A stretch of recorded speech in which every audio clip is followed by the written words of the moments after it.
என் பேர் மகேந்திரன். நான் லாஸ்ட்டாக நடந்த டிஎன்பிசி குரூப் 1ல் ஸ்டேட் ரேங்க் 16 எடுத்திருக்கேன் and deputy collector post choose பண்ணியிருக்கேன். குரூப் 1 ப்ரிலிம்ஸ் 15th ஜூன் இருக்குது. எல்லாருக்கும் ஆல் தி பெஸ்ட். அண்ட் எனக்கு தெரிஞ்ச ஒரு சின்ன சின்ன இன்ஃபர்மேஷன்ஸ் ப்ரிலிம்ஸை பொறுத்த வரைக்கும் நான் சொல்கிறேன். உங்களுக்கு யூஸ்ஃபுல்லாக இருந்துச்சுன்னா அதை கேட்டுக்கோங்க. ப்ரிலிம்ஸை பொறுத்த வரைக்கும் எனக்கு தெரிஞ்சது, அந்த எக்ஸாம்களில் நம்ம யூஸ் பண்ணக்கூடிய நம்மளோட ப்ரெசன்ஸ் ஆஃப் மைண்ட் தான்.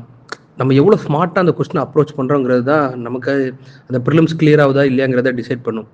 குறிப்பாக ப்ரிலிம்ஸை பொறுத்த வரைக்கும் 40% நம்ம படித்ததுலேருந்து வந்ததுனாலே, 80 கொஸ்டின் நம்ம படித்ததுலேருந்து வந்ததுனாலே வெல் அண்ட் குட் தான். மீதி இருக்கக்கூடிய அந்த 120 கொஸ்டின்ஸ் வந்து நம்ம படித்ததை எப்படி அதில் இன்னொரு இதில் அப்ளை பண்ணுறோம் அப்படிங்கிறத பொறுத்து தான் நமக்கு அந்த சர்வீஸ் இருக்குதா இல்லையாங்கிறது, ப்ரிலிம்ஸ் கிளியர் ஆகுதா இல்லையாங்கிறது டிசைட் பண்ணும். குறிப்பாக நிறைய கூற்று காரணம் கொஸ்டின்கள், இந்த குரோனாலஜிக்கல் ஆர்டர் கொஸ்டின்கள் எல்லாமே நம்ம படித்ததுலேருந்து தான் வரும்.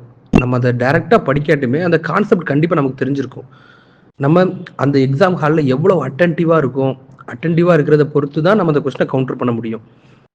குரோனாலஜிக்கல் ஆர்டர் கொஸ்டின்ஸ்லாம் இந்த ஹிஸ்ட்ரியில் கேட்கும்போது கண்டிப்பாக அந்த ஈவெண்ட்ஸ்லாம் நமக்கு நல்லா தெரிஞ்சிருக்கும். இல்லைனா இன்னொரு ஈவெண்ட் கூட நம்ம அதை ரிலேட் பண்ணி கூட நம்ம அதை கண்டுபிடிச்சிக்கலாம்.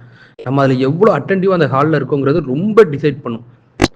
நான் போன வாட்டி உள்ள கொஸ்டின் நான் எழுதின குரூப் 1 ப்ரிலிம்ஸை நான் பார்த்ததுல அந்த ஹாலில் எவ்வளோ நம்ம ஸ்மார்ட்டாக இருக்கிறோம், எவ்வளோ ஸ்மார்ட்டாக அந்த கொஸ்டினை அப்ரோச் பண்ணுறோம், எவ்வளோ அட்டென்டிவாக அந்த கொஸ்டினுக்கு ஒரு கேர் கொடுத்து அந்த கொஸ்டினை பார்க்கணும்.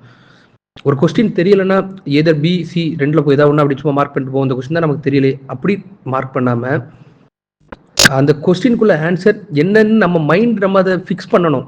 இதுவாக இருக்கலாம், நம்மளா அதை யோசிச்சு இந்த கொஸ்டினுக்கு இந்த ஆன்சர் போடலாம், இந்த ஆன்சர் மேபி இருக்கலாம் அப்படிங்கிற திங்க் பண்ணி போடுங்க. சும்மா அந்த கொஸ்டின் இதை பற்றி எனக்கு ஒரு ஐடியாவே இல்லை, எதர் பிஆர்சி அப்படி மார்க் பண்ணிட்டு போவோம் அப்படின்னு நினைக்காதீங்க.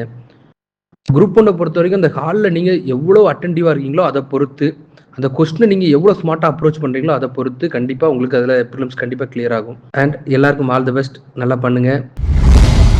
சுரேஷ் IAS அகாடமி வெற்றியின்